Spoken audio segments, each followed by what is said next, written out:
Qatar, जो कि middle east का एक छोटा सा देश है, अब वह भारत की तरफ झुकता हुआ नजर आ रहा है और वह दोबारा से भारत के साथ अपने रिलेशंस को मजबूत करना चाहता है। क्योंकि एक तरफ जहां कतर ने भारत के 8 पूर्व नेवी ऑफिसर्स, जिनको कुछ महीने पहले कतर सरकार की तरफ से फांसी की सजा सुनाई गई थी, उनकी रिहाई करने का फैसला लिया, वहीं दूसरी तरफ भारत को दोबारा से नेचुरल गैस देने के लिए तैयार हो गया है।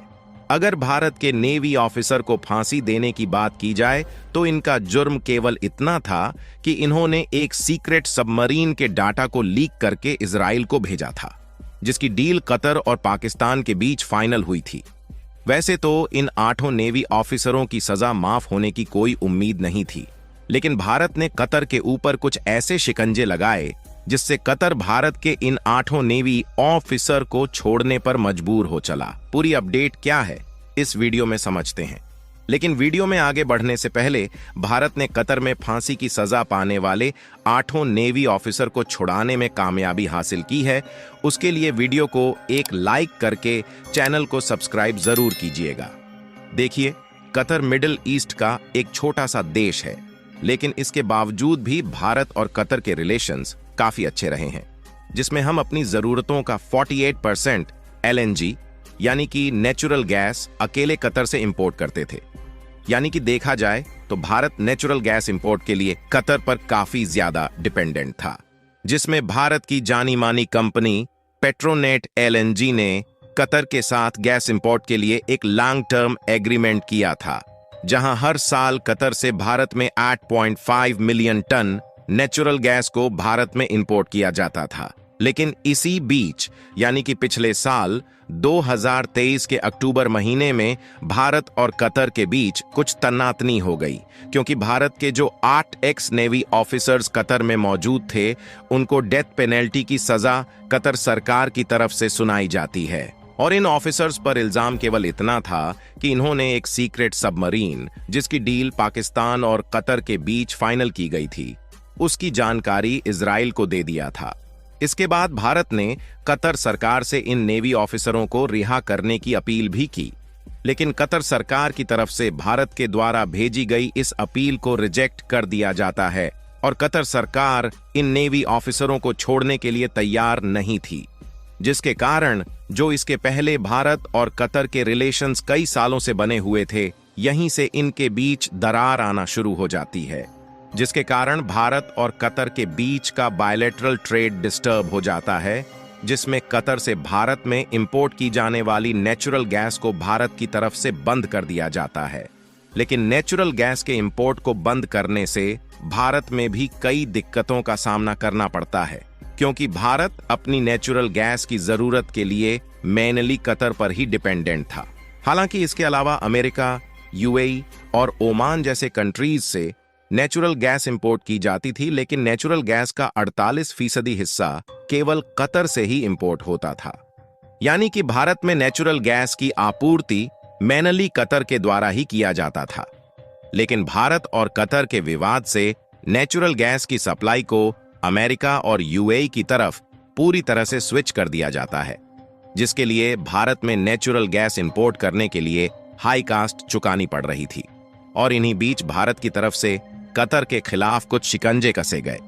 इसके अलावा आपको जानकर हैरानी होगी कि कतर भी कुछ अन्य मुस्लिम देशों की तरह चावल और दाल समेत सभी अनाज, सब्जियां और फ्रूट्स इंपोर्ट के लिए भारत पर ही डिपेंडेंट है, जिससे कतर चाहते हुए भी भारत से अपने रिलेशन को खराब करना उचित नहीं समझा। कतर को यह बात मालूम हो गई थी कि अगर इन 8 भारतीय नौसैनिकों को रिहा नहीं किया जाएगा तो भारत से कतर में जो वेजिटेबल्स, फ्रूट्स और गेहूं, चावल, दाल समेत अन्य अनाजों का इंपोर्ट किया जाता है, उस पर भी जल्द ही रोक लगाया जा सकता है, जिससे कतर भारत के 8 एक्स नेवी ऑफिसर को छोड़ने पर मजबूर हो गया, जिसमें से 7 नेवी ऑफिसर इस समय भारत वापस आ चुके हैं, लेकिन एक नेवी ऑफिसर को अभी भी रिहा नहीं किया गया। फिलहाल उनके अपील की प्रक्रिया में 1-2 दिनों का और वक्त लगेगा। इसके बाद उन्हें भी भारत में वापस भेज दिया जाएगा। यही नहीं, इसके अलावा कतर दोबारा से भारत में नेचुरल गैस भी एक्सपोर्ट करने के लिए तैयार हो गया है, जिसमें कतर भारत को 20 सालों तक नेचुरल गैस की सप्लाई करेगा, जहां भारत की पेट्रोनेट एलएनजी और कतर एनर्जी के बीच $78 मिलियन का एग्रीमेंट साइन किया गया है। और देखा जाए तो भारत और कतर के बीच $78 मिलियन की यह डील भारत को बहुत बड़े मुनाफे देने वाली है, क्योंकि कतर और भारत के बीच की गई 20 सालों के लिए इस डील में कतर सस्ते दामों में भारत को नेचुरल गैस देने के लिए तैयार है। द इकोनॉमिक टाइम्स की एक रिपोर्ट के मुताबिक भारत एंड कतर के बीच नेचुरल गैस इंपोर्ट के लिए इस लॉन्ग टर्म एग्रीमेंट के कारण $6 बिलियन बचाया जा सकेगा, जिसका यूज हम दूसरे आइटम्स के इंपोर्ट में कर सकेंगे। यानी कि लगभग 20 सालों तक भारत को नेचुरल गैस के इंपोर्ट के लिए अलग अलग देश में नहीं भटकना पड़ेगा। और इससे भी ज्यादा कमाल की बात यह है कि अगर हम चाहे तो कतर को पैसे न देकर फूड प्रोडक्ट के बदले कतर से नेचुरल गैस इंपोर्ट कर सकते हैं, जिससे भारत का फॉरेन रेवेन्यू, जो कि भारी मात्रा में नेचुरल गैस खरीदने के लिए इन्वेस्ट हो जाता है, उसको भी बचाया जा सकता है। और हमने आपको पहले भी बताया कि कतर भी कुछ अन्य मुस्लिम देशों की तरह चावल और दाल समेत सभी अनाज, सब्जियां और फ्रूट्स इंपोर्ट के लिए भारत पर ही डिपेंडेंट है, जिसमें भारत से हर साल लगभग $11 मिलियन के फ्रूट्स और वेजिटेबल्स के साथ साथ लगभग $10 मिलियन का अनाज अकेले कतर में एक्सपोर्ट किया जाता है। यानी कि देखा जाए तो कतर लगभग पूरी तरह से फूड इंपोर्ट के लिए भारत पर ही डिपेंडेंट है।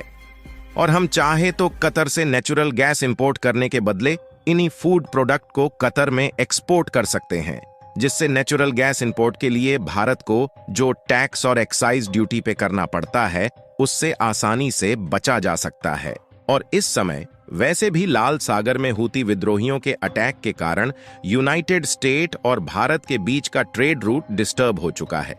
जिससे यूनाइटेड स्टेट द्वारा भारत में कच्चा तेल और नेचुरल गैस नहीं आ पा रही है।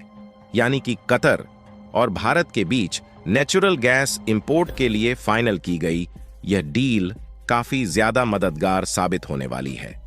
और भारत में इन्हीं नेचुरल गैस का इंपोर्ट करके भारत में मौजूद रिफाइनरीज द्वारा एलपीजी और सीएनजी जैसी गैसों का निर्माण किया जाता है, जहां भारत के द्वारा दूसरे देशों में एलपीजी गैस का एक्सपोर्ट किया जाता है, जिससे आने वाले समय में कतर से नेचुरल गैस इंपोर्ट करके रिफाइनरीज द्वारा एलपीजी में कन्वर्ट करके दूसरे देशों में बेचकर भारी भरकम मात्रा में मुनाफा कमाया जा सकता है। और देखा जाए तो ऑलरेडी भारत से श्रीलंका, नेपाल और भूटान जैसे पड़ोसी देशों में एलपीजी का एक्सपोर्ट किया जाता है।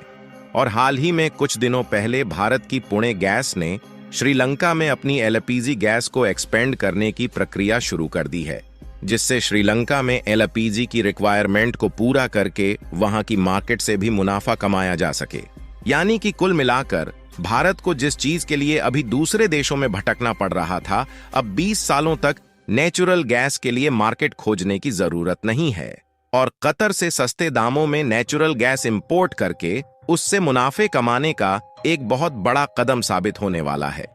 बाकी आपको क्या लगता है कि कतर से नेचुरल गैस इंपोर्ट करके और एलपीजी गैस को दूसरे देशों में एक्सपोर्ट करके भारत को अच्छा मुनाफा होने वाला है या नहीं? अपनी राय कमेंट में जरूर बताएं। और कतर ने भारत के 8 नेवी ऑफिसर के फांसी की सजा को माफ कर दिया है, उसके लिए वीडियो को एक लाइक जरूर करें और अपने साथियों तक शेयर करें ताकि उन्हें भी जानकारी मिल सके। इसी तरह और भी नॉलेजेबल वीडियो देखने के लिए चैनल को सब्सक्राइब करके बेल नोटिफिकेशन को ऑल पर जरूर सेलेक्ट करें। जय श्री राम।